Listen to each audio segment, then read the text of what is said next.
আমাকে কথা বলতেই হবে ইনশাআল্লাহ, কারণ আগামীতে আবার আপনাদের সাথে দেখা হবে কিনা আমি জানি না। কথা বলতেই হবে। বসেন, কেউ দাঁড়িয়ে থাকবেন না।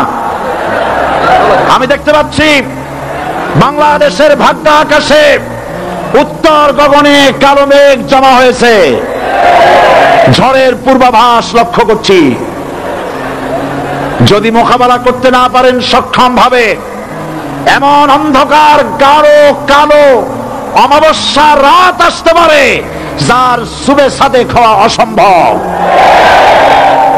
সুতরাং আপনারা কি কাপুরুষের মতো কাফের মুশরিকদের গোলামি করে মরতে চান? বিড়ালের মতো 500 বছর বেঁচে থাকার কোনো লাভ নাই। সিংহের মতো 1 ঘন্টা বাঁচতে চাই। আমাদেরকে বলা হয় সাম্প্রদায়িক উস্কানিমূলক কথা নাকি আমি বলি। পত্রপত্রিকা দিছে না তারা?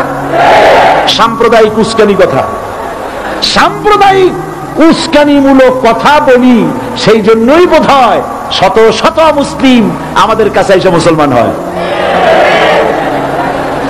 মানুষে আর বোকা বানানো যাবে না। যাবে কি? আর বোকা বানানো যাবে? তারপর বলছে কি? এরপরে বলছে, আমাকে বলছে রাজাকার। শুনে রাখো চট্টগ্রামের লক্ষ লক্ষ জনতা, পার্লামেন্টে যখন আমাকে এই কথা বলা হয়েছিল, আমার পার্লামেন্টের কলিগ জাফরুল্লাহ চৌধুরী সাহেব বসে আছেন এখানে, জাফরুল ইসলাম চৌধুরী বসে আছেন পাশে, প্রধানমন্ত্রী সুদ্ধা, অন্তত 3 শতাধিক পার্লামেন্টের সম্মানিত সদস্যরা সেদিন বসা। 1997 সনের বাজেট বক্তৃতা যখন আমি করতেছিলাম, ডক্টর কুদরতে খোদা, নাম রাখছে কুদরতে খোদা, আসলে গজবে খোদা।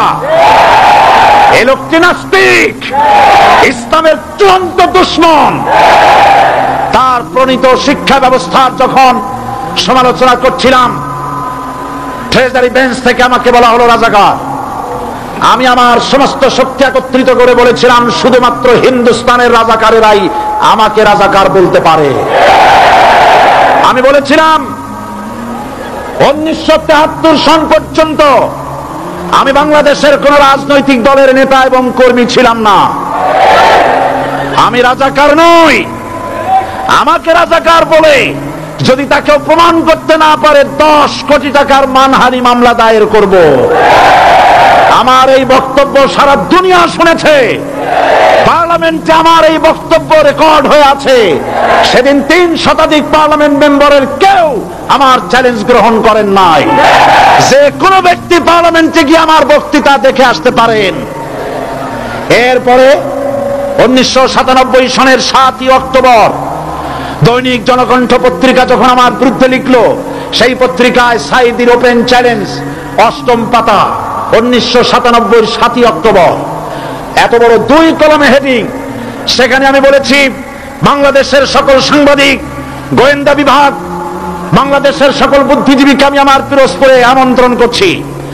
আমার উপস্থিতিতে যদি কেউ প্রমাণ করতে পারে বাংলাদেশের স্বাধীনতা যুদ্ধের বিরুদ্ধে আমার কোনো ভূমিকা ছিল, সজ্ঞানে স্বেচ্ছায় জাতীয় সংসদের সদস্য পদ থেকে পদত্যাগ করব। 3 বছর পার হয়ে গেছে, আজ পর্যন্ত কেউ এই চ্যালেঞ্জের মোকাবেলা করে নাই। সুতরাং আমাকে যারা রাজাকার বলবে তারা পিতৃ পরিচয়হীন অবৈধ সন্তান। 1971 সনের, শোনো মুসলমানেরা, 1971 সনের কোন কাদা সাইদির গায়ে লাগে নাই।